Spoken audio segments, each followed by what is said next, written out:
नमस्कार मंडळी, कसे आहात सगळे? मजेत ना? आज मी बनवते टोमॅटोची चटणी एकदम वेगळ्या पद्धतीने। ही रेसिपी माझ्या आईची रेसिपी आहे। मी आत्तापर्यंत यूट्यूबवरती अशी टोमॅटोची चटणी पाहिलेली नाही आहे। तुम्ही नक्की अशा प्रकारे करून पहा, तुम्हाला खूप आवडेल। एकदम चविष्ट आणि भन्नाट लागते। ज्वारीची भाकरी, चपाती किंवा बाजरीची भाकरी, गरम गरम भात त्याच्यासोबतसुद्धा भारीच लागते। एकदा तरी करून पाहाच। चला आपण रेसिपी स्टार्ट करूया। मी कांदा आणि टोमॅटो बारीक चिरून घेतले। पहा आता कढईमध्ये तेल गरम झाल्यानंतर आपल्याला कांदा छान ब्राऊन होईपर्यंत परतून घ्यायचा आहे। कमीत कमी 3-4 कांदे असतील तर त्याला 6-7 किंवा 8 टोमॅटो आपल्याला टाकायचं ह्याच्यामध्ये। पहा आता कांदा छान ब्राऊन झाला आहे। मी यामध्ये टोमॅटो टाकून घेते। छान आपल्याला हे परतून घ्यायचं आहे।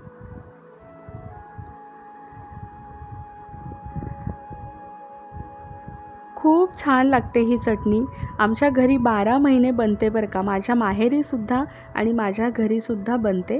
आता हे एकजीव होईपर्यंत आपल्याला परतून घ्यायचं आहे। यामध्ये मी आता चवीनुसार मीठ टाकून घेणार आहे, जेणेकरून आपला कांदा आणि टोमॅटो आतून पटकन शिजला जाईल आणि एकजीवसुद्धा होईल। मी जे वाटण तयार केलं त्यामध्ये आपण भाजलेली हिरवी मिरची घ्यायची आहे, लसूण घ्यायचे आणि कोथिंबीर घ्यायची। ते बारीक करून घेतलं मिक्सरला। आता आपण हे एकजीव झालं आहे त्यामध्ये टाकून घेऊया।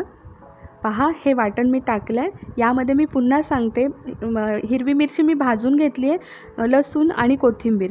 हिरवी मिरची भाजून घेण्याचं कारण या चटणीला मिरचटपणा येणार नाही आणि जास्त तिखट ही चटणी लागणार नाही, त्यासाठी हिरवी मिरची आठवणीने भाजायची।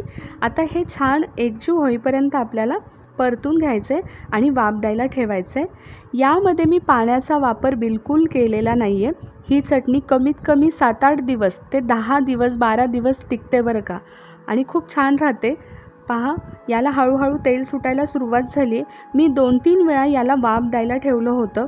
ही सगळी प्रोसिजर कमीत कमी 20 ते 25 मिनटाची आहे। बारीक मंद आचेवरती आपल्याला ही चटणी शिजवून घ्यायची आहे। कमीत कमी 20 मिनटं तरी लागतातच लागतात। पहा आपली चटणी तयार आहे। किती मस्त दिसते, कलरफुल दिसते की नाही? चला या गरमागरम टोमॅटोची चटणी, ज्वारीची भाकरी केली आहे मी, वरण भातसुद्धा आहे। ही पहिली प्लेट स्पेशल तुमच्यासाठी। कशी झाली चटणी नक्की सांगा, आणि माझे व्हिडिओ आवडत असतील तर व्हिडिओला लाईक, कमेंट, शेअर करत चला, आणि चॅनलला सबस्क्राईबसुद्धा करायला विसरू नका। Bye bye.